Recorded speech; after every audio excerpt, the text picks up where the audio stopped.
Half চামচ লবণ,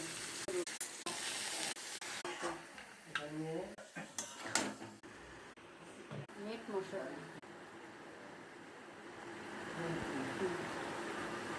ভাজা মশলা, লঙ্কার গুঁড়ো, ভাজা আলু, রাখা চই ঝাল।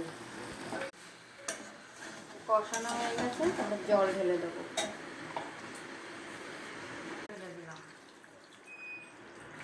মিনিটের জন্য হতে দেবো। 30 মিনিট পর ভাজা মশলা দিয়ে দেবো। ভাজা মশলা দিয়ে জিরে, শুকনো লঙ্কা ভেজে গুঁড়ো দিয়ে দিলাম। একটু নাড়িয়ে নেব। এটা 5 মিনিট নাড়িয়ে একটু রেখে নেব।